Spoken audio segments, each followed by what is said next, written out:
I now hand the conference to Sandeep Bakhshi, Managing Director and CEO of ICICI Bank. Thank you, and over to you, sir.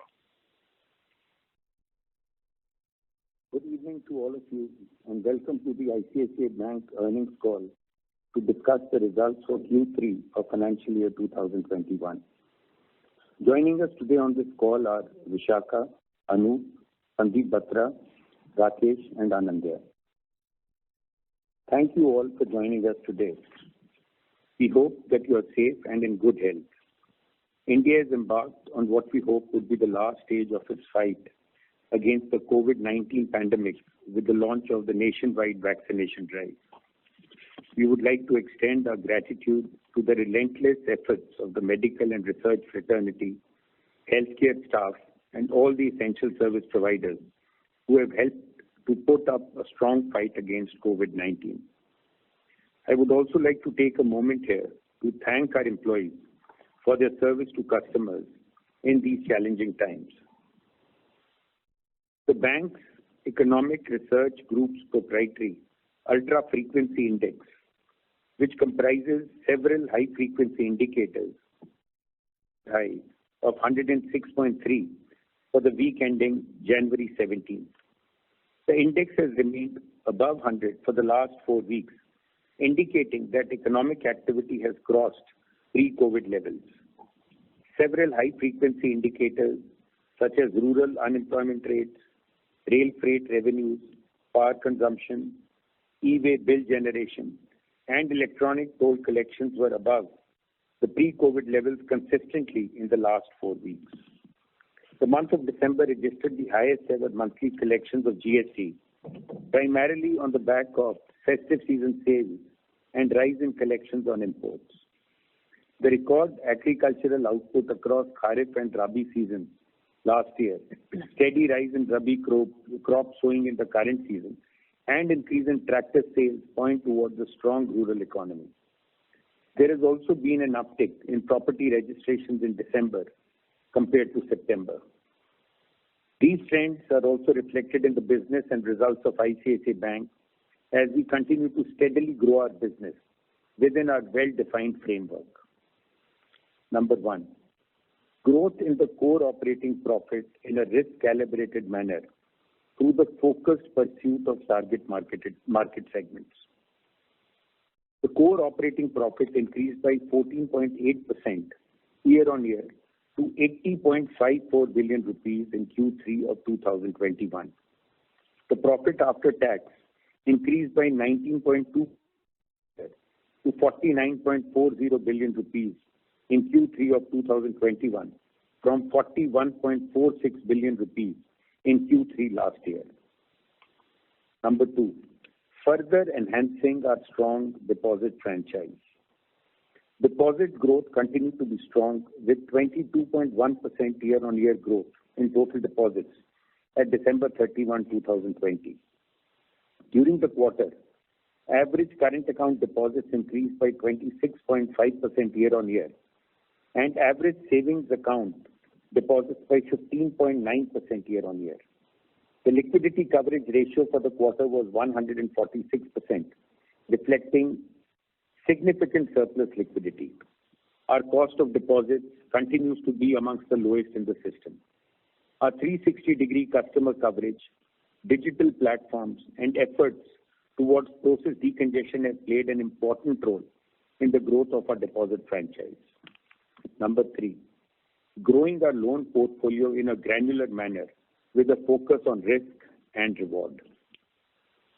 The continued pickup in economic activity and tailwinds from the festive season, combined with the bank's digital initiatives and extensive franchise, reflected in an increase in disbursements across retail products during this quarter. Mortgage disbursements increased further in this quarter over the previous quarter, driven by our efforts to offer a convenient and frictionless experience to customers by digitizing the entire underwriting process with instant loan approvals. Disbursements of auto loans have continued to increase from the September levels and have crossed pre-COVID levels in December. Till January 27, 2021, we have disbursed about 120 billion rupees under the ECLGS 1.0 scheme, and about 6 billion rupees has been dispersed under the ECLGS 2.0 scheme. The overall retail portfolio grew by 15.4% year-on-year and 6.8% sequentially. The growth of the performing domestic corporate portfolio was 9.6% year-on-year and 8.5% sequentially. Overall, the domestic loan portfolio grew by 13.3% year-on-year and 7.5% sequentially.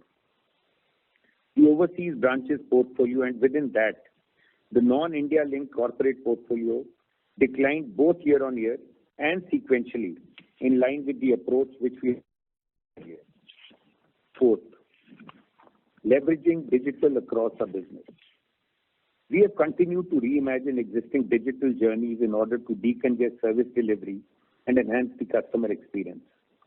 The ICICI Stack helps us to curate and offer hyper-personalized solutions to our customers, suiting their life stage and business needs. During this quarter, we expanded our state-of-the-art mobile banking app, iMobile, to iMobile Pay, which offers payment and banking services to customers of any bank. iMobile Pay can be used for making payments using UPI. It also offers instant banking services such as opening savings accounts, investments, loans, and credit cards. We have seen about 500,000 activations of iMobile Pay from non-ICICI Bank customers since it was launched just 2 months ago. We offer bespoke digital solutions for corporate and institutional customers, which enable us to tap into their ecosystem. The steady increase in adoption of these solutions and fund flows through our digital financial supply chain and trade platforms have contributed to the growth of our deposit franchise. We have launched an online platform called Infinite India, offering not only banking solutions but also other value-added services for foreign companies looking to establish or expand business in the country. Number 5, protecting the balance sheet from potential risks. The indicators around economic activities have been positive, and this reflects in the trends of our portfolio. The trends in collections and overdues across loan portfolios continue to improve during the third quarter of the current fiscal year. Rakesh will expand on this later. Loans amounting to 82.80 billion rupees at December 31, 2020, compared to 14 billion rupees at September 30, 2020, were not classified as non-performing pursuant to the Supreme Court's interim order. The total fund-based outstanding to all borrowers under resolution as per RBI's framework, not included in these pro forma NPA numbers, is 25.46 billion rupees, or about 0.4% of the total loan portfolio at December 31, 2020. These are in line with or better than our expectations of NPA additions and loans under resolution. During Q3 of 2021, the bank made contingency provision amounting to 30.12 billion rupees for borrower accounts not classified as non-performing pursuant to the Supreme Court's interim order, and utilized 18.00 billion rupees of COVID-19 related provisions made in earlier periods. Accordingly, the bank held aggregate COVID-19 related provisions of 99.84 billion rupees at December 31, 2020, compared to 87.72 billion rupees at September 30, 2020. This includes contingency provision of pro forma NPAs amounting to 35.09 billion rupees at December 31, 2020, compared to 4.97 billion rupees at September 30, 2020. On a pro forma basis, the provisioning coverage ratio continued to be robust at 77.6% as of December 31, 2020. Mentioned in our previous earnings call, our aim is to be proactive in provisioning with the objective of ensuring that the balance sheet is robust at all times. And our provisioning policies on NPAs during this quarter. Our contingency provisions on pro forma non-performing loans during the quarter also take into account the revised policy. The provisions during the quarter were higher by about 21 billion rupees due to this more conservative approach. To sum quality, the provision coverage ratio on a pro forma basis is robust. less than 90-day overdues above the normal pre-COVID level, substantially lower at end December compared to end September. We are confident that the COVID-19 provisions we hold as of this end December will completely cushion the balance sheet from potential credit losses which may arise due to the pandemic. As we have stated earlier, we expect credit costs to normalize in fiscal 2022 based on our current expectations of economic activity and portfolio trends. Sorry. Number 6, maintaining a strong capital base. The capital position of the bank continued to be strong with a CET1 ratio of 16.79%, including the profits for 9 months of the current fiscal year. This strong capital position does not of the bank's investments in listed subsidiaries of about 764 billion rupees. Looking ahead, we see optimism in the economy supported by the indicators of resumption of economic activity and continued growth in digitization. We believe our extensive franchise, high-quality digital solutions, our approach of 360-degree customer centricity, our prudent risk management practices, and our strong capital ratios put us in a good position for opportunities that will arise in the near and medium term. We will continue to focus on delivering consistent and predictable returns to our shareholders. With these opening remarks, I will now hand the call over to Rakesh. Thank you, Sandeep. I'll talk about the balance sheet growth, credit quality, P&L details, capital adequacy, portfolio trends, and performance of the subsidiaries. Starting with the balance sheet growth, the overall loan portfolio grew by 10% year-on-year at December 31st. The domestic loan portfolio grew by 13.3% year-on-year and 7.5% sequentially at December 31st. The retail portfolio grew by 15.4% year-on-year and 6.8% sequentially. Within the retail portfolio, the mortgage loan portfolio grew by 15% year-on-year, business banking by 39.4%, rural lending by 24.6%, vehicle and equipment loans by 8.1%, and auto loan portfolio by 6.9%. Growth in the personal loan and credit card portfolio was 9.1%.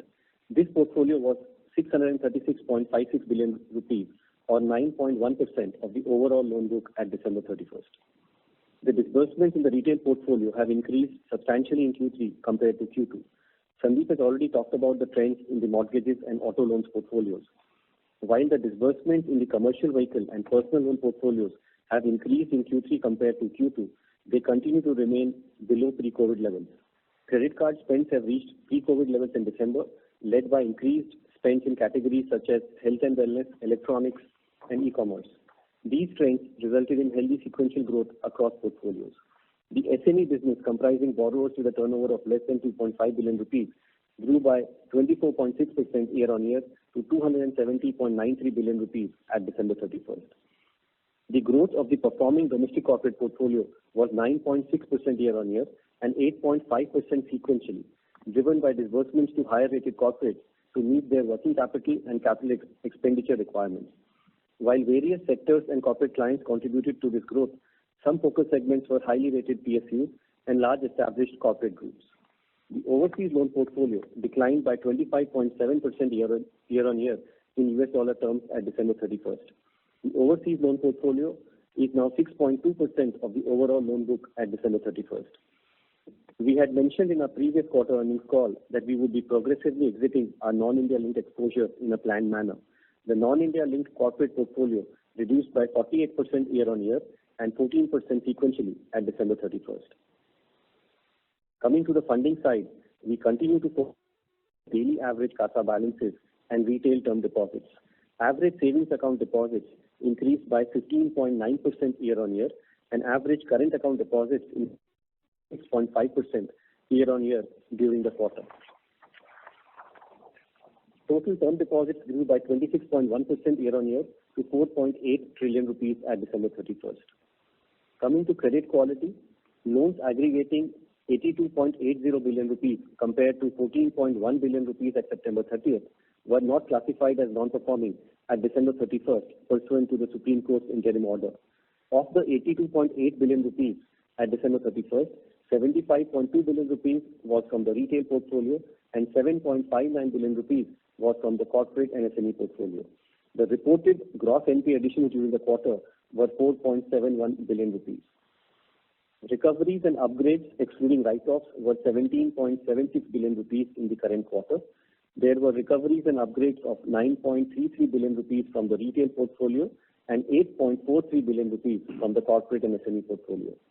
The gross NPAs written off during the quarter were 27.36 billion rupees. The gross NPAs sold during the quarter was 0.88 billion rupees. The net non-performing assets were 48.61 billion rupees at December 31st, compared to 71.88 billion rupees at September 30th. The gross NPA ratio was 4.38% and the net NPA ratio was 0.63% at December 31st, 2020. The gross NPA ratio on a pro forma basis was 5.42% at December 31st compared to 5.36% at September 30th. The pro forma net NPA ratio was 1.26% at December 31st compared to 1.12% at September 30th. We had mentioned in our previous quarter's earnings call that the corporate loans under resolution via the framework announced by RBI in August would be less than 1% of the total loan portfolio of the bank. Excluding pro forma NPAs, the total fund-based outstanding to all borrowers under resolution is about 25.46 billion rupees, or about 0.4% of the total loan portfolio at the first. Of the above fund-based outstanding, 8.37 billion rupees was from the retail loan portfolio. The bank holds provisions of 3.85 billion rupees for these borrowers, which is higher than the requirement as per RBI guidelines. Going forward, the asset classification of corporate and SME borrowers under resolution would depend on the timing of implementation of resolution schemes and payment performance in the interim. As you are aware, there is time till June 30th for the resolution to be implemented. Resolution has also been invoked for pro forma NPA loans, which have crossed 90 days at December 31st, amounting to 8.88 billion rupees. Compared to the normal pre-COVID trend, the percentage of the retail EMI products and credit card portfolio, which was overdue for less than 90 days, was about 1.5% higher at December 31st compared to about 4% higher at September 30th. The percentage of the performing rural portfolio, which was overdue at December 31st, was about 1.5% higher than the normal pre-COVID trend compared to about 1% higher at September 30th. The percentage of the SME and business banking portfolio overdue for less than 90 days was similar to the pre-COVID levels at September end and remained so at December end also. In the domestic and overseas corporate portfolio, less than 2% of the portfolio was overdue for less than 90 days at December 31st compared to less than 3% at September 30th. Coming to the P&L, net interest income increased by 16% year-on-year to 99.12 billion rupees. Interest on income tax refund was 1.96 billion rupees this quarter compared to 0.26 billion rupees in the previous quarter and 0.16 billion rupees in Q3 of last year. We have reversed the interest accrued on pro forma NPAs and the same is reflected in the net interest income for the current and previous quarter. The net interest margin was at 3.67% in Q3 compared to 3.57% in Q2 and 3.77% in Q3 of last year.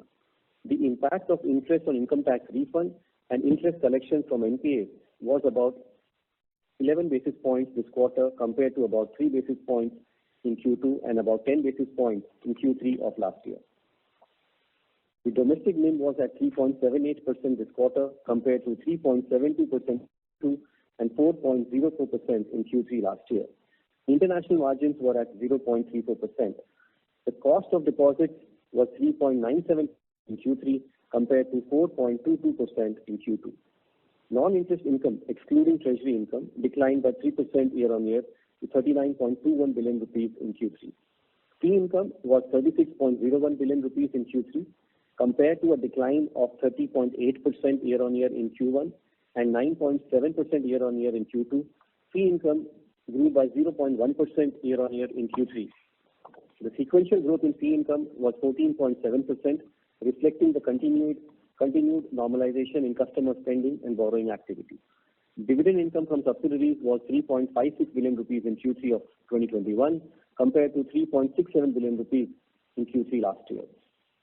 The bank's operating expenses increased by 3.7% year-on-year in Q3.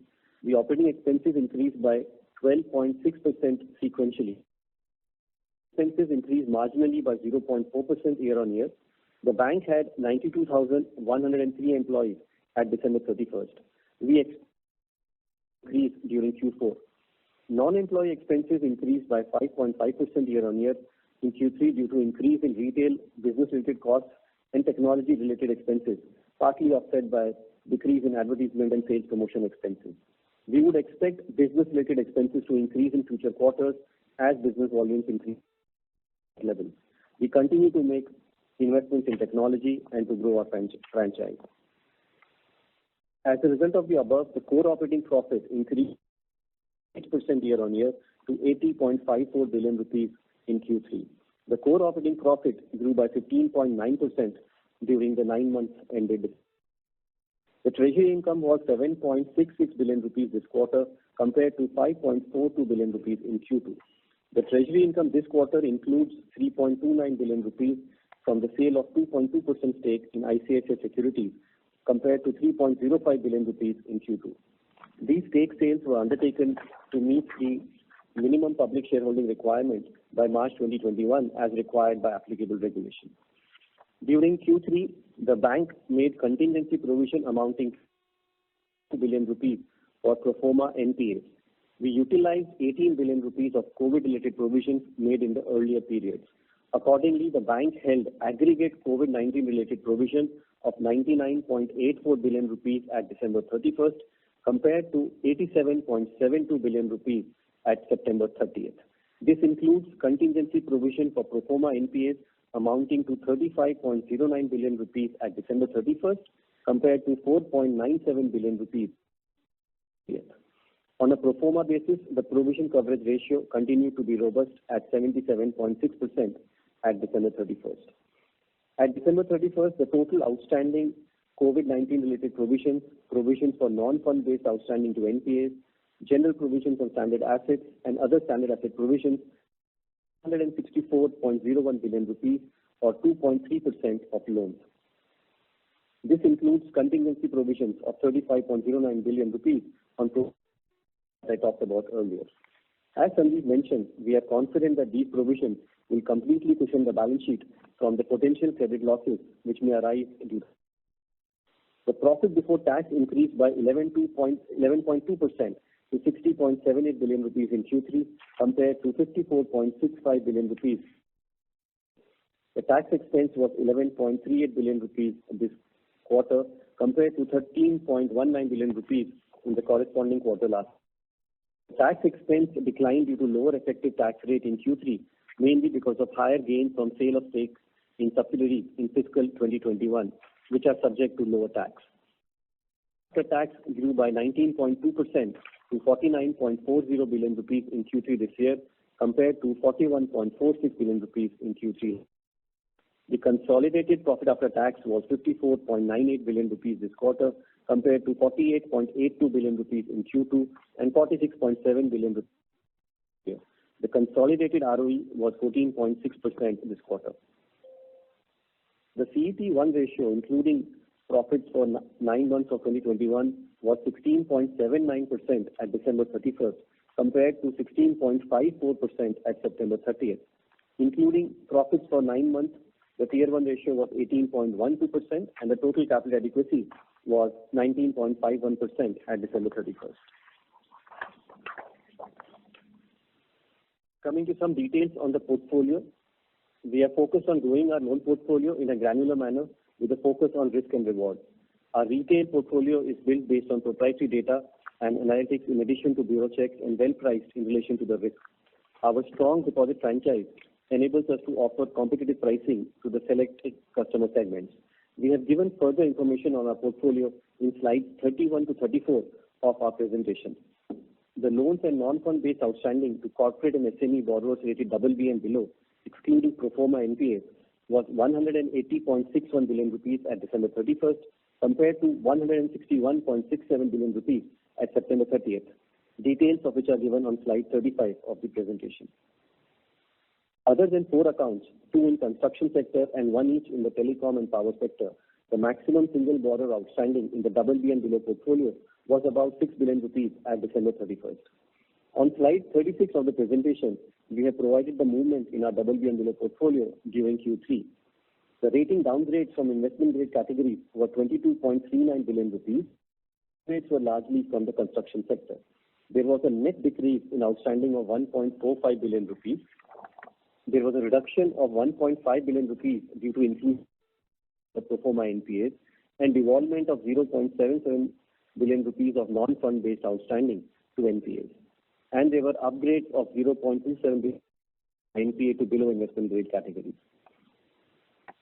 Except one lease rental discounting account, all corporate and SME borrowers under resolution as per RBI's framework were rated below investment grade at December 31st. The builder portfolio, including construction finance, lease rental discounting, term loans, and working capital loans, was 225.57 billion rupees at December 31st, which is 3.2% of our total loan portfolio. As mentioned in our earlier calls, our portfolio is granular generally, with the larger exposures being to well-established builders. About 13% of our builder portfolio at December 31st was either rated BB and below internally or was classified as non-performing. The total outstanding to NBFCs and HFCs was 576.29 billion rupees at December 31st compared to 500 billion rupees at September 30th. The total outstanding loans to NBFCs and HFCs were about 6% of our advances at December 31st. The details are given on slide 38 of the investor presentation. Our exposure is largely to well-rated entities with PSUs, long vintage entities owned by banks, and well-established corporate groups. The sequential increase in the outstanding to NBFC and HFC during the quarter reflects this. The proportion of the NBFC and HFC portfolio internally rated BB and below is about 1%.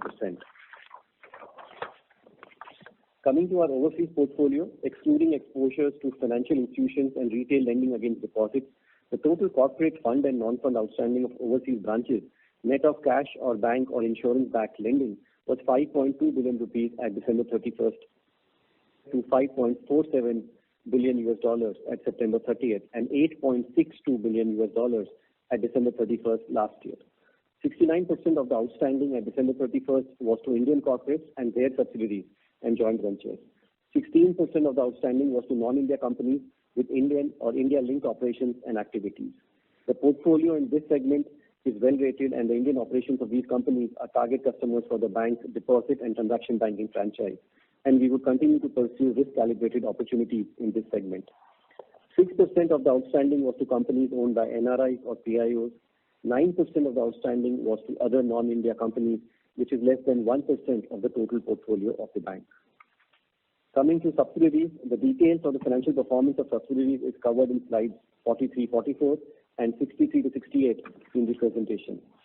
Just briefly, value of new business of ICICI Life was 10.3 billion rupees in 9 months. The new business margin increased from 21.7% in fiscal 2020 to 26% in this 9 months. Business margin was 25.7% this quarter. The protection-based annualized premium equivalent was 7.03 billion rupees and accounted for 17.8% of the total annual equivalent in 9 months. The new business premium was 78.99 billion rupees in this 9 months. The gross direct premium income of ICICI General increased by 9.2% year-on-year to 40.34 billion rupees in Q3 this year, compared to 36.93 billion rupees in Q3 last year. The combined ratio improved to 97.9% in Q3 compared to 98.7% in Q3 of 2020. The profit after tax grew by 6.6% year-on-year to 3.14 billion rupees this quarter from 2.94 billion rupees in Q3 last year. The profit after tax of ICICI AMC was 3.58 billion rupees in the current quarter compared to 3.05 billion rupees in Q3 last year. The profit after tax of ICICI Securities on a consolidated basis was 2.67 billion rupees in the current quarter compared to 1.37 billion rupees in Q3 of last year. ICICI Bank Canada had a profit after tax of 5.1 million Canadian dollars in the current quarter, which was at a similar level compared to Q2 and compared to $22.1 million in Q3 of last year. The profit after tax was higher in Q3 of last year, recovery from India-linked impaired corporate loans during that period. The loan book of ICICI Bank Canada at December 31st declined by 77.5% year-on-year and 3.7% sequentially. ICICI Bank UK had a profit after tax of $2.2 million this quarter compared to $8 million in Q3 of last year and $4.9 million in Q2 of 2021. The loan book of ICICI Bank UK at December 31st declined by 28.9% year-on-year and 11.6% sequentially. ICICI Home Finance had a profit after tax of 0.03 billion rupees in the current quarter, which was at a similar level compared to Q3 of last year. With this, we conclude our opening remarks, and we will now be happy to take your questions. Thank you very much. We will now begin the question and answer session. Anyone who wishes to ask a question may press star and 1 on their touchtone telephone. If you wish to remove yourself from the question queue, you may press star and 2. Participants are requested to use handsets while asking questions. Ladies and gentlemen, we will wait for a moment while the question queue assembles.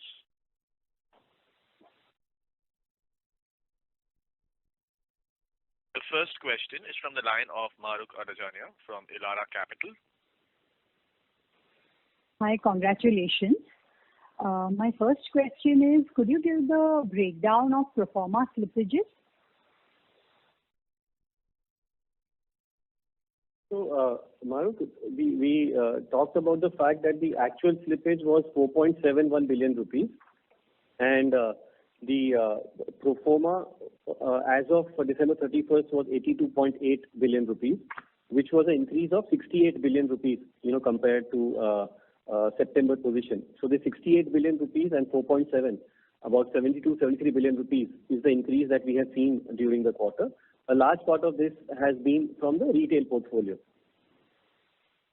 Okay, but would there be any breakdown on how much is from unsecured, how much is from secured, any such breakdown? So, Mahrukh, normally on the retail side, we give the aggregate, additions and deletions on the portfolio.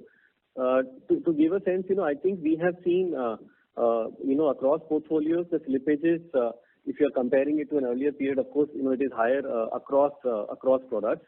I think during this quarter, we have seen that the entire portfolio, has got tested for payment because it has come out of, moratorium.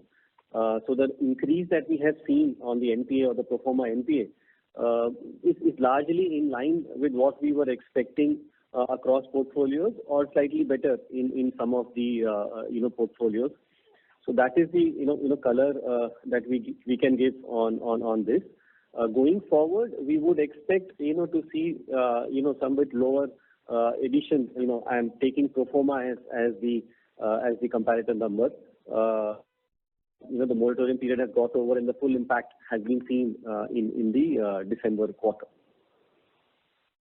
Okay, so going forward, you said some bit, as in on the 67 billion. Shouldn't it be substantial? So, Mahrukh, we don't want to really comment on how that number will, pan out, but it should be lower than where we are in the December quarter in terms of additions. I think that's the reason we gave also a color on the portfolio, which is, the overdue portfolio. We had talked about that in September also. So we have seen, there the trends have, improved. On the retail now we are, about 1.5% higher than the pre-COVID normal trend compared to 4%, that was the case in September. So overall, the overdue portfolio also has, come down. So yes, we should see, improvement going forward. How substantial it is, we will have to see how it, plays out. There are a lot of moving parts there. But again, to reiterate what we said, Mahrukh, I think, we have taken provisions, upfront in March and June quarter. We have utilized some of that provision, this quarter of about 18 billion rupees. We have tightened some of our provisioning policies to take more provision on NPAs. So overall, we are quite comfortable with the trends that we are seeing on the portfolio, and especially the one variable which was there in October was around the restructuring or the resolution, pipeline which could be there. As you see, that number is pretty much, pretty similar to actually the pipeline we had in, October, and we are not seeing much of an increase there. So these are the trends, which give us some comfort that going forward the numbers should decline. But again, the numbers will be higher than trend, for March quarter. That will be the case because the overdues are currently higher than the normal pre-COVID level. Got it. And whatever is downgraded in double B, does that overlap with the restructuring invoked? So there will be an overlap there. So if you look at the closing book, Maruf, the 180 billion rupees of double B and below, that includes all the corporate and SME restructuring, other than one account which I mentioned. It's not a large account; it's an LRD account, so it continues to be investment grade. But the 180 billion rupees includes all the corporate and SME restructured pipeline. The downgrades that we saw of 22 billion rupees during the quarter would also have come largely from the the restructuring proposals that we have received and we have invoked. There would be a couple of other smaller size accounts also which have got downgraded. That's why that number is 22 billion rupees during the quarter. Got it. But most of the restructuring is corporate only. So of the total, about 25 billion rupees, as we said, so this 25 billion rupees is the set of accounts which are not overdue for more than 90 days at December 31st, because those which are overdue, we are anyway counting in the pro forma, so we don't want to double count there. The 25 billion rupees which are less than 90 days overdue, 8 billion rupees is retail, and about 17 billion rupees fund-based is corporate. Got it. And just one last question on the provisioning policy. What policy has changed? What we have looked at is that we have made our provision policy for some of the NPAs as more conservative. So essentially, increasing the provisioning on the early buckets, and also preponing a bit when we reach the 100% provision level. And that's the reason you would see that on the pro forma NPAs for the quarter of 80 billion rupees, we are already at 35 billion rupees of provision between the 5 billion 3 billion rupees we did in this quarter. So we are pretty much at 40% in the first quarter itself. So we have kind of increased the early bucket provisioning for the NPAs. And this is not a one-time change in policy. This is something that we will continue with in future. Oh, so now the first bucket will be around 40%, is it? Or this is just because of the mix? Maru, that varies. The first portfolio, so it will definitely be different for, say, a mortgage or a car loan or an unsecured retail or corporate. I was saying that because this quarter will have an impact on the stock, the entire book impact will be there in this quarter, as well. So we have increased the provision that we take in the early buckets on. Okay, thanks a lot.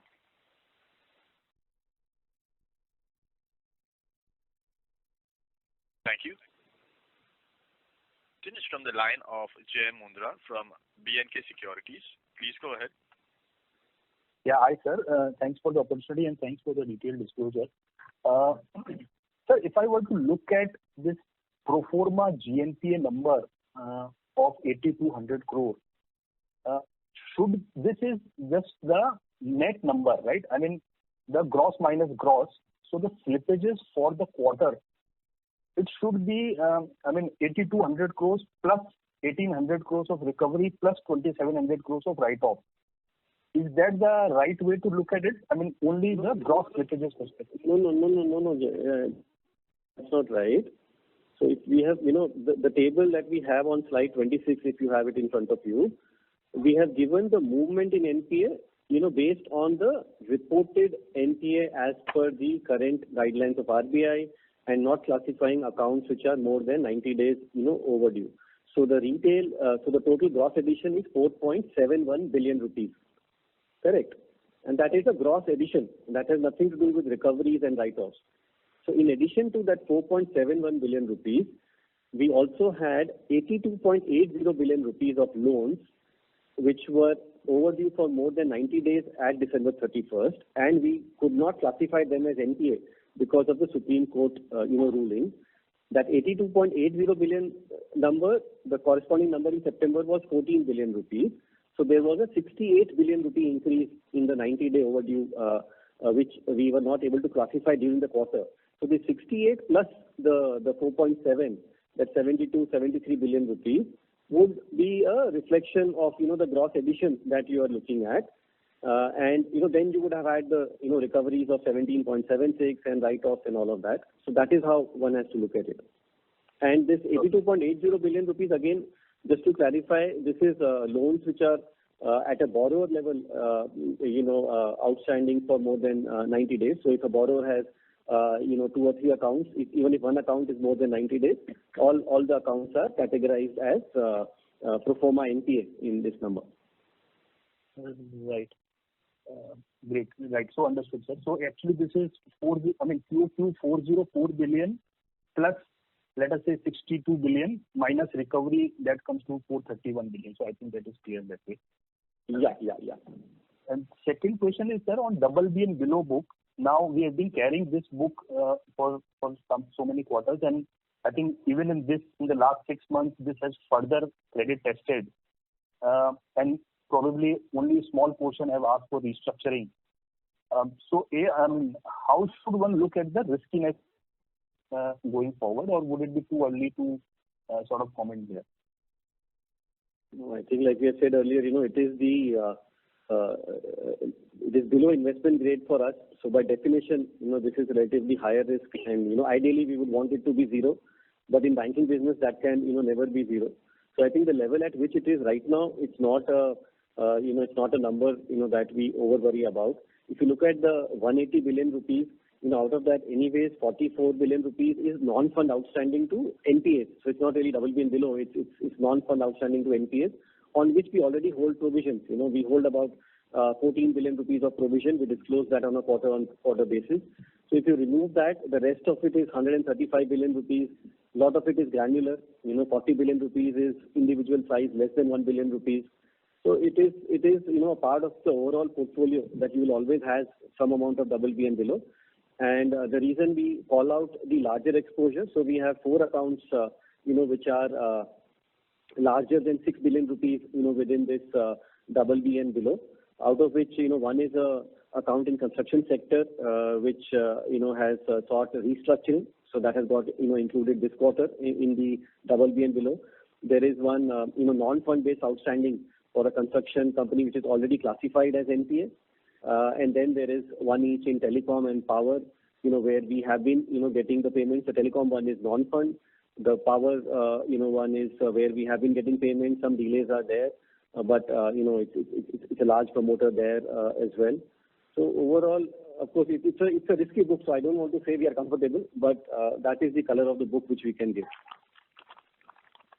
Sure, sir. And just last clarification, so I think you had clarified, but just to double check, this 1,700 crore restructuring request which have come from BB and below book, they are sitting at both places, right? So if one were to add restructuring plus BB and below, so 1,700 crore of restructuring is actually part of BB and below. So if you look at the position at December 31st, you are right that 180 billion rupees already includes the corporate restructuring request that has come, other than one account, which is a lease rental discounting account, which is still investment grade. So that is the position at December 31st. The downgrades that we have seen during the quarter of 22 billion rupees, that would include, a few cases which were investment grade and would have sought, restructuring. But at the end of December 31st, the BB and below includes, all the restructuring barring one case. Thank you, sir, and all the best. Thank you. Thank you. Before we take the next question, we'd like to request participants that in order that the management is able to address questions from all participants in the conference, please limit your questions to 2 per participant.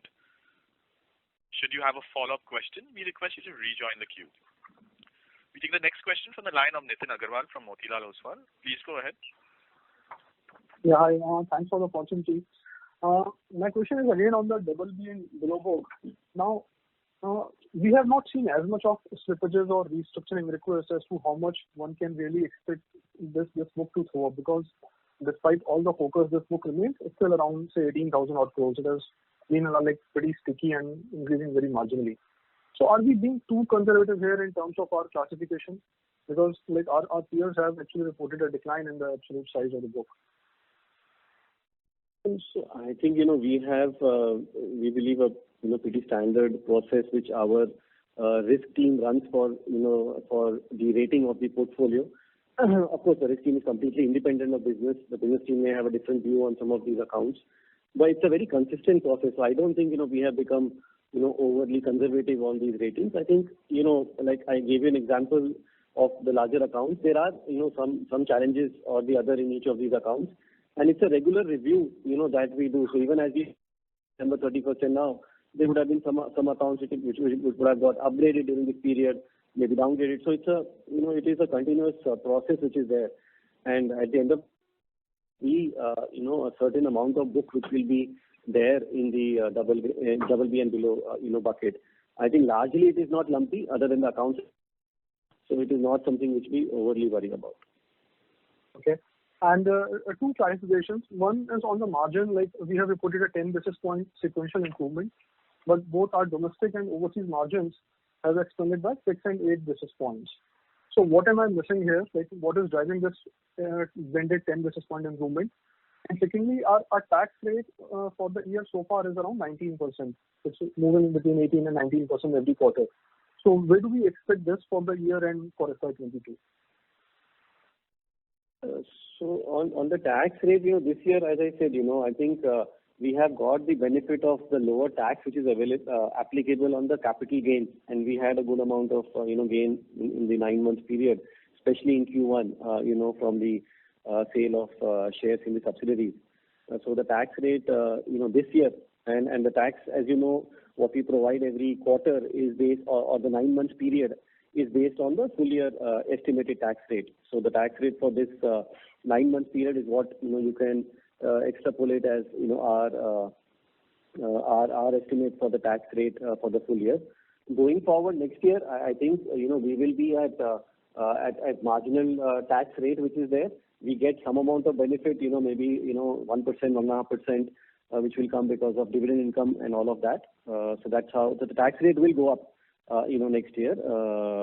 Exactly very difficult to say because it will still be a function of the composition of the income which is there. On the net interest margin, you can don't do this domestic overseas and try to tally that. As you would appreciate, we have lending from domestic into overseas also. So it will not always net off. The domestic and overseas margins here are the gross ones, for domestic book and overseas book. When we report at the bank level, if there are some lending from domestic to overseas, that would get netted off. So that's why a few basis points up and down will always be there. The domestic and overseas is on the gross book which is there. So there's the inter-branch elimination that will happen. That's the only reason. Okay, sure. Thank you so much and wish you all the best. Thank you. Thank you. The next question is from the line of Parmeshwaran S. from Jefferies. Please go ahead. Hi Rakesh, this is Prakhar, and congratulations to all of you for being able to manage in such tough times. Just a couple of things on the retail side, Rakesh. You did indicate the split of slippages across retail and corporate on a pro forma basis. Just to get a hunch, would it be fair to assess, like your peer group, in this quarter, unsecured slippages would have been elevated much more? So, peers have seen something like 4 to 5% of the unsecured book slip into any fully it normalizes. So, would it be fair to assume that the numbers would be somewhere in that handle or probably even lower because you've been fairly conservative on the lending side? So, sir, I actually talked, in response to an earlier query in terms of how it's are. I think, we have seen, slippages, across portfolio. For example, on the secured side also, we have seen slippages, to be there. For example, on mortgages, there the installment amounts are large. So at times, customers are not able to, make those payments. I think what will we have to just see over the next, few months how it, kind of eventually plays out. But we have seen it's not that, unsecured is a very disproportionate, contribution to the gross NP addition. We have seen on the secured side, also. And again, like I said, Prakhar, when we had done our analysis, we were seeing that on the secured side also, we would see, slippages. For example, in card loans, the proportion of salaried customers are generally lower, so you will have, thing in there. Mortgages, I said, the EMI levels are higher, so people take some more time to kind of, become, current as well. So it is spread across portfolio, but across all portfolios, it is in line with our expectation. And in some of the portfolios, rural, business banking, SME, corporate, it is better than what we would have estimated. Sure. And so just a corrected question on this one. So, now that the portfolio has broadly behaved well and within your expectations, it's great to see that last quarter you didn't make any provisions. From now on, you have the comfort to start, digging in. So would it be fair to also assume that from a strategy perspective, you don't need to really make any material changes in terms of new client acquisitions and, the you gave, etc., on the retail loan? Would that be a fair assessment? Yeah, I think, the fact that the growth that you're seeing across portfolios, on the retail side, business banking, SME, corporate, that reflects, the comfort and the confidence that we have in terms of the framework that we have for underwriting. So there we are, pretty comfortable. Of course, we have, tightened some of the parameters based on the, current environment. The entire focus is to ensure, that we get, a set of customers, who we are, comfortable with in terms of return of capital, and that's the philosophy across all portfolios. And just one last question. The credit card part, a nice improvement and probably supported by the festive, lending or usage. Would the level of revolvers, etc., come down in this period, or they are like, it's a different way because there is a lot of pay later stuff that is happening in the market. So would the proportion of revolvers be stable as it used to be, or would it have moved a little more than usual? I don't think, Prakhar, in a period of 3 months, much changes. I think the growth that you see on the credit card book, please look at it in the context that, in the festive season, in the December quarter, every year that growth is there. So it is not something which is, so indeed it has grown by 10%, this quarter. Would have been similar last year, December over September also. So there is nothing, different there. Perfect. This is very useful, Rakesh. Thank you so much. Thank you. Thank you.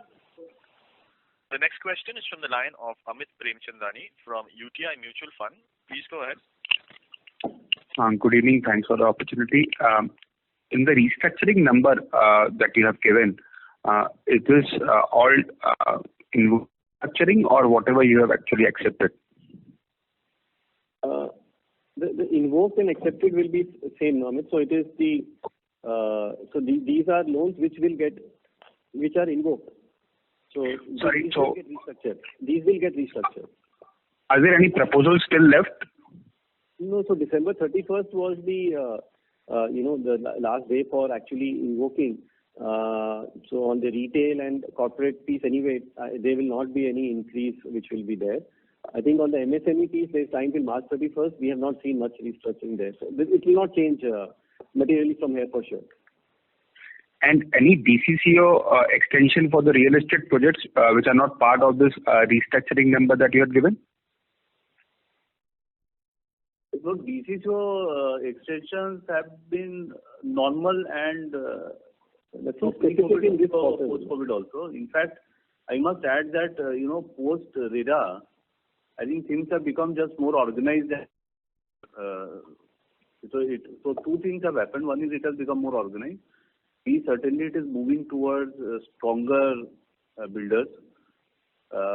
And people certainly are more conscious about completion on time and things like that. But DCCO, not because of COVID. In fact, if at all, sales have only increased. You must be reading it everywhere.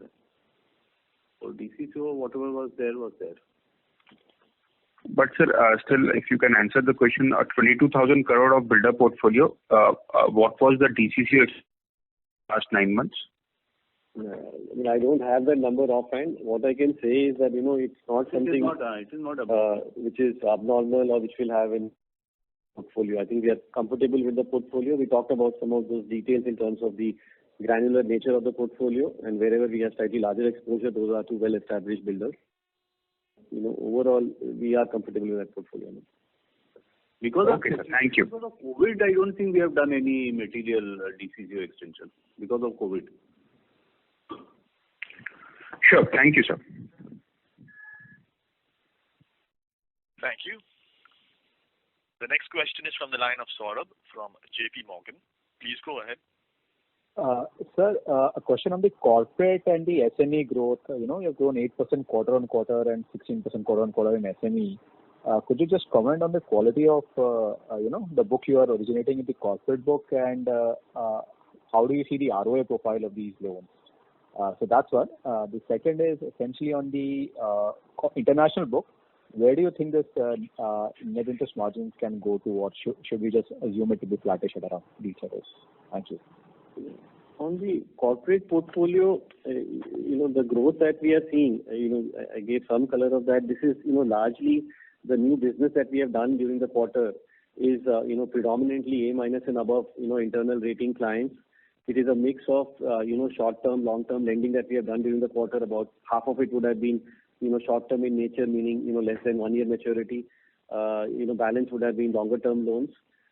Loans are, of course, the longer-term loans are all, floating rate loans. On pricing, when the credit is good, pricing is always, competitive. For us, the cost of deposits are also pretty low. You have seen during the quarter also the cost of deposits have, come down.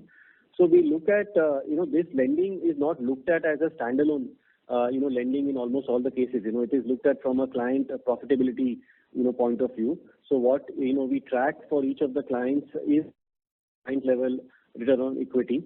And that is something where we are, happy with the numbers that we have. Of course, there's a lot more that we can do to improve that. We have seen good amount of growth on the, the transaction banking side, FX, the current account growth that we have seen during the quarter YOY. A lot of that has come from the corporate clients. So on overall basis, we are, comfortable with the returns which are there. But yes, the markets are very competitive, and, so we get to look at all the deals virtually, where we believe it would make sense for the bank, from a return perspective, sometimes from a liquidity deployment perspective. We go ahead with those transactions. So that is how, we have, looked at it. On the SME business banking, I think, if you look at the last, couple of years, we have been going, quite well. I think the moratorium tested the portfolio. The portfolio has, come out, pretty well.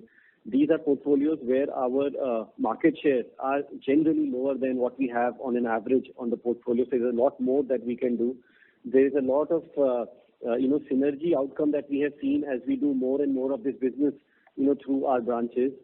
We have talked about during our analyst day about all the digital initiatives that we have taken. We have made the process also, the underwriting and all of that, much more decongested. So I think all of that is what is, flowing through this, this growth. And again, if you go back to last year, this was the growth trend which was there, for these portfolios as well. Overseas margins are difficult to say. I think, you should just assume it is around the level where it is. Because, we will not be doing, corporate lending there really. So a lot of it is trade finance kind of business, loan against FD, or those kind of, businesses where the margins, will be lower. The capital deployed will be lower. Overall, anyway, the book has now come down to about 6.5% of total loans. So, it's difficult to give further guidance on the margin per se. That's not a specific focus area for us to be able to project that out. Okay. Thank you, Rakesh. Thanks a lot. Thank you. The next question is from the line of Manish Shukla from Citigroup. Please go ahead. Yeah, good evening and thank you for the opportunity. Of the ECLGS disbursement of about 120 billion, how much would have been under the SME segment and how much would be retail segment, the way you reported for your loan book?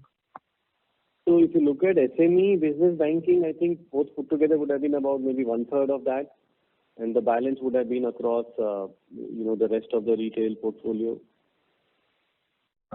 Okay. The other question is that on the retail book for the last 2 quarters, you had fairly phenomenal growth, right? Previous quarter was 6%, this quarter is almost 7% sequential growth.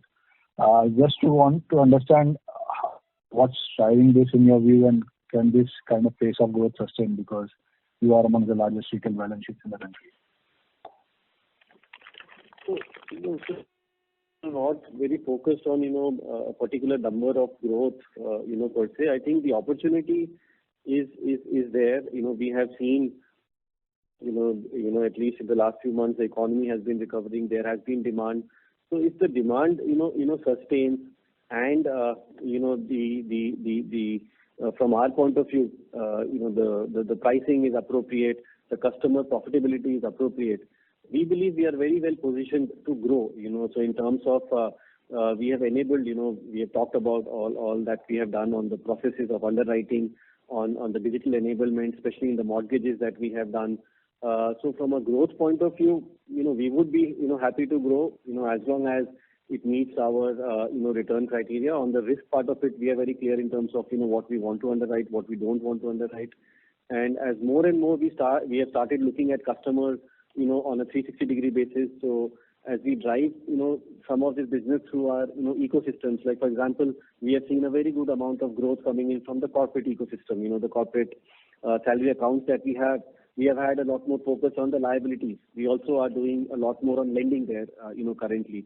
So all of this, we believe, are things that we can do without, taking any undue risk or, diluting, our returns. Of course, in the near term, liquidity is surplus. You can see in our balance sheet also, we are sitting with significant surplus liquidity. LCR is 140, 150%. So some of it on pricing and all will always be a tactical call also in the near term. But from a growth point of view, we that is how we look at it. There is no specific number that we are chasing, on retail or on corporate side. Also, I'll add, Rakesh, that our market shares, so we track market shares in each of our micro markets. So they are quite low. I mean, they are sub 5% actually in this business. So plus micro markets is there, plus we have worked a lot on process, plus because of ecosystem 360-degree banking, there is a lot more color we have on underwriting. So with this actually, and plus we have enabled and empowered our branches quite a bit. So net, I agree with Rakesh that there is a headroom for us to grow in these markets. In fact, across most products we have headroom to grow, because if you look at our market share compared to the potential that we have, I must say that we are still, we have not done justice to the potential that we have. We should do more justice to the potential that is there in the market.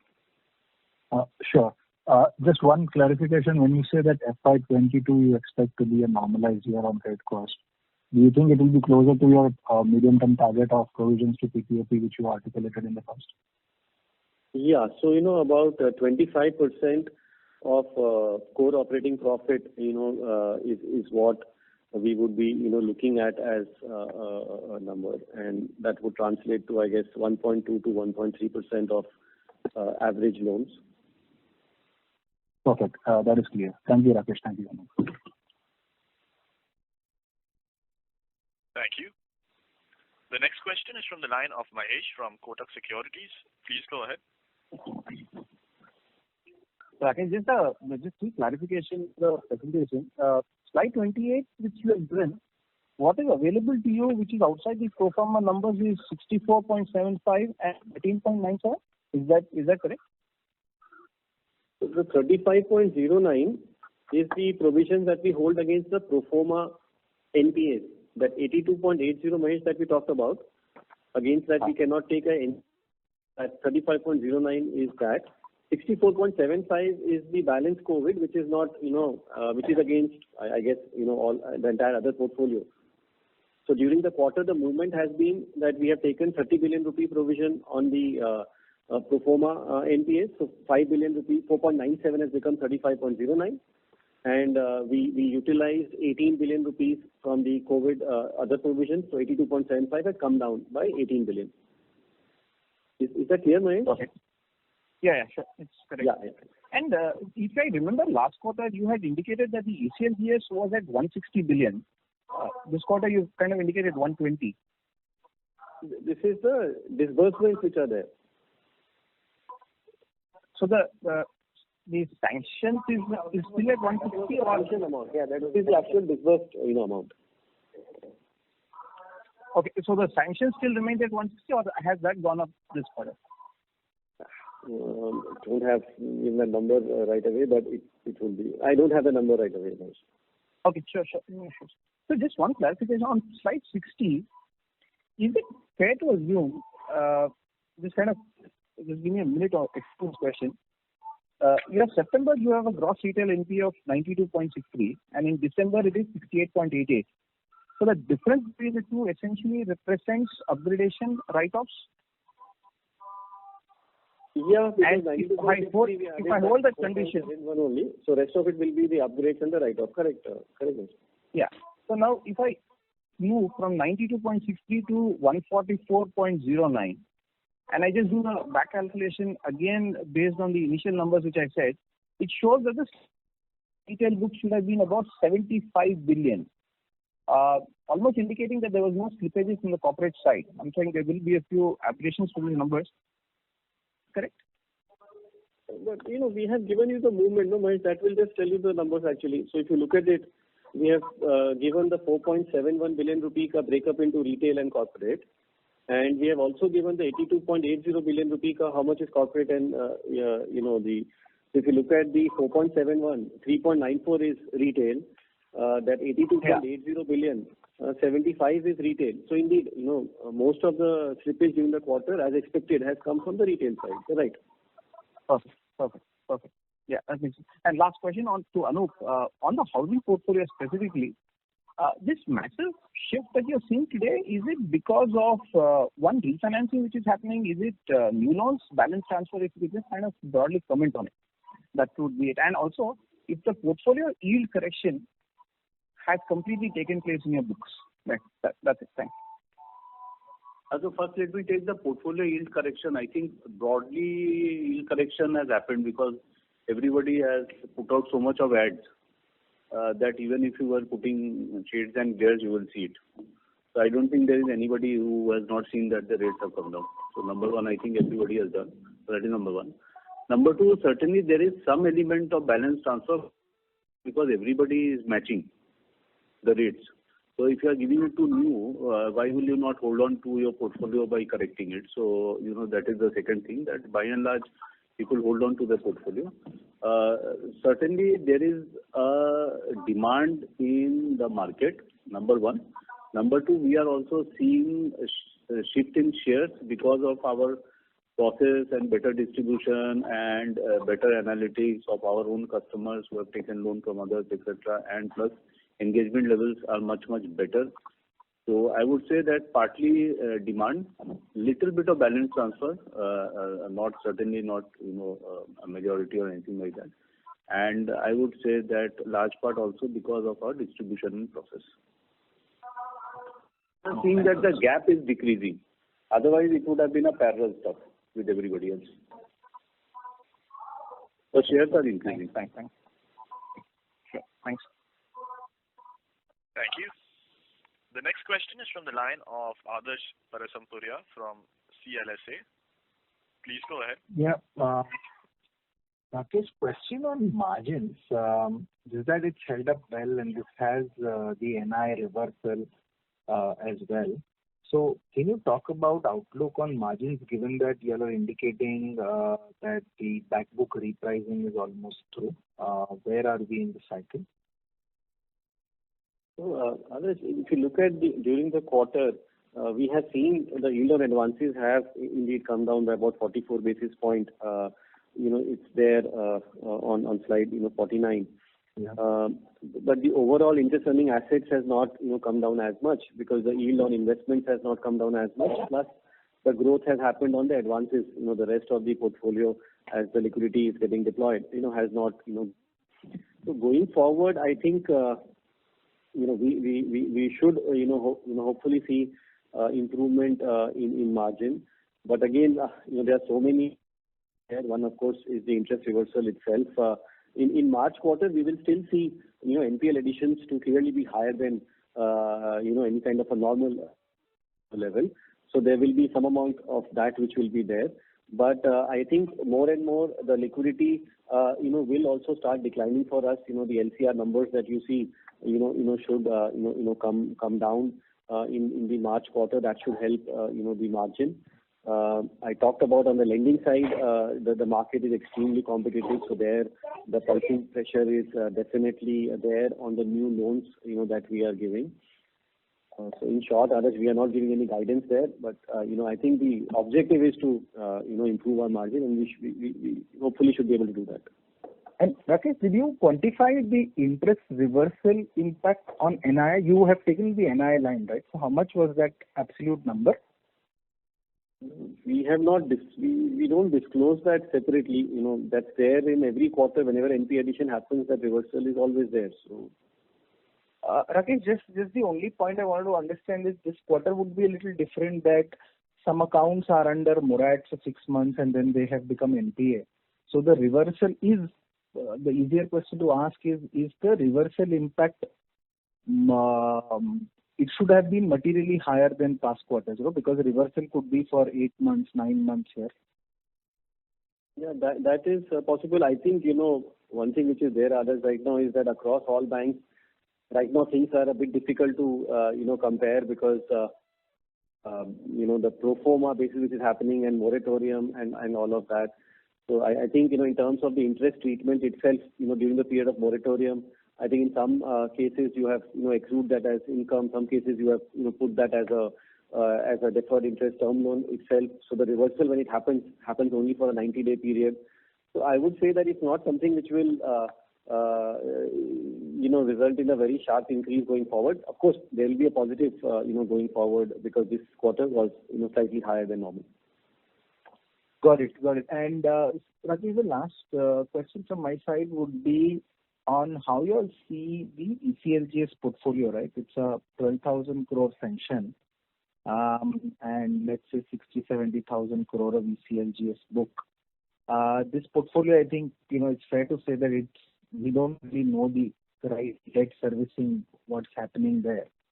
So how do you look at the risk in this portfolio on the lending that we were having outstanding in February or March in FY22? This is a portfolio which could have its own stress next year, right? When all other portfolios normalize. That is a possibility. I think we believe, where we have extended credit under this scheme. It's not that these are bad kind of given this extended this scheme. So it's not something that we are overly worried about about this portfolio where we have lent. Will there be some challenges that could come up? Definitely, because these borrowers would have got impacted by COVID, generally speaking. So I think in the outlook that we give, for example, others for next year, say, credit costs getting normalized, this is factored in, and we don't believe it's going to really be any material impact for us going forward, which is getting postponed due to this. Also, actually, we have to see the disbursement to sanction ratio, and you will see that for stronger banks, the disbursement to sanction ratio is lower. And so that is one marker. The second marker we always see is that in general on the portfolio, how is the limit utilization? If economic activity has not picked up but limit utilization is happening very fast, that's also not a very, very good sign. So these are the two big markers. So when you look at these two markers, it looks okay at this point of time for us. I mean, there are no such red flags in that portfolio. So these are the two markers that we will have to see. Also, now we are seeing one by one sectors are coming back. As Sandeep had said that if you look at our ultra high frequency index, it is now above 100 for a few weeks now, which also means that if you are not there in those sectors which have not come up, rest is all business as usual. It is also showing up in the fact that, what is your 1 to 90 or 0 to 90 above your BAU, that has also declined sharply, which basically means that people are now getting cash flows and they are paying up. So all in all, I would say that, things are okay. Now, the other thing that one can always surmise is that how much of it is by way of refinancing, how much of it is by way of balance transfer, or how much of it is by way of pent-up demand. All those is very difficult to say. Of course, whenever interest rate suddenly falls, there is some activity on balance transfer and refinancing. That is for sure, it happens. But interest rates from here on, we don't think it's going to fall that much, so that balance transfer activity will come down. So shift of portfolio from one bank to the other will come down. And we don't think that it is that much of a pent-up demand for long, because now it has been open for 4-5 months. Last quarter also we had good disbursements and good book growth. This quarter also we had good disbursement, good book growth. And we look at, as I said, at a micro market level, yes, it is okay. I mean, we are still quite a bit of unsaturation is there for our customers and their needs. So that's what it is. And we have spoken to the ECGLS customers. We have got 100% of them, and we have spoken to them as well. They seem to be okay. Perfect. Thanks. This was helpful. All the best. Thank you. Before we take the next question, a reminder to participants to please limit your questions to. The next question is from Abhishek Murarka from IIFL Securities. Please go ahead. Hi, good evening, and thanks everyone. Congratulations for a great performance this quarter. So most of my questions have actually been answered. Just sort of a small data point.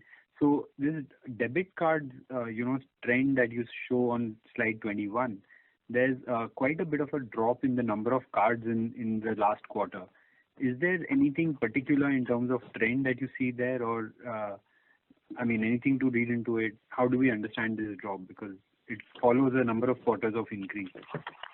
No, it would. In the last quarter, we would have done, some, removal of the inactive cards would have happened. Nothing more to read there.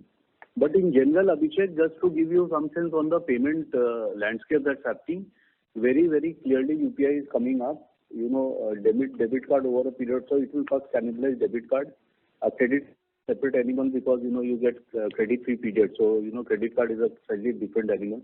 So that is coming up. Credit card in its physical format replaced by card not present transaction. So e-com is going up. So payment system landscape is moving.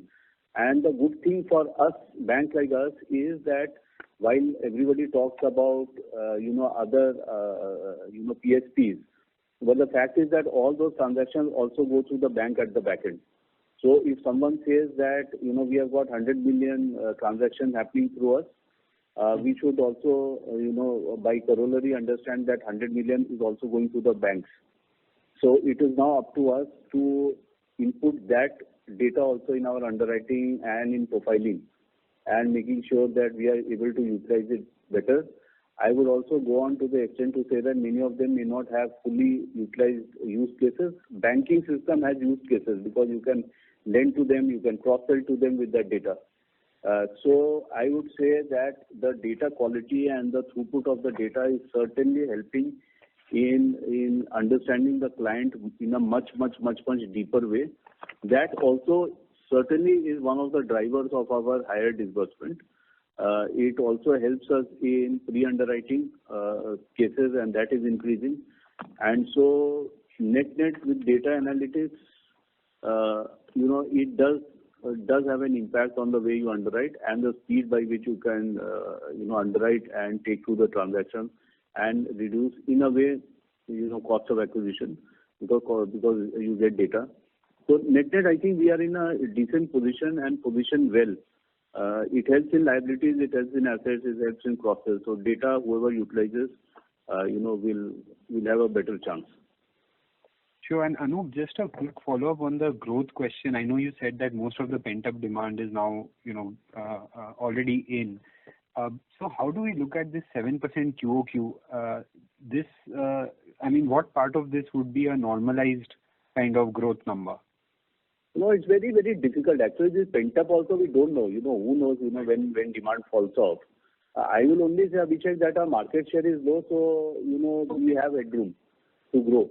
So I would fall back more on market share rather than demand coming up. Of course, if there is demand, it is easier to grow, as you know. So it is difficult to see what is pent up because Housing, for example, because of the stamp duty reduction, because of work from home. So there are other factors which are there, Right. which is leading to demand of housing. And if you look at the ticket sizes, we look at our ticket sizes. If you look at the ticket sizes which are moving, that is also increasing. We were looking at our own data on salary. If you look at the number of people who are filing income taxes, and if you look at the gradation of that on the salaries, etc., very clearly you can impute what ticket sizes will move on housing, what kind of ticket sizes will move on auto. And then if you have good micro market data, which we have, then you can allocate your resources, attention, energy to that and get some share. So in general, that's the format that we are pursuing, and we have been reasonably successful so far. And I feel that if we continue, our market shares gain will happen. So that is how I will put it, Abhishek. Great. Thanks so much, Anup, and all the best to the team for the future quarters. Thank you. Thanks, Abhishek. Thank you very much. We'll take that as the last question. I would now like to hand the conference back to the management team for closing comments. And thank you everyone for joining today on a Saturday evening. Wish you all a healthy new year ahead. Thanks. Thank you very much. On behalf of ICICI Bank Limited, that concludes the conference.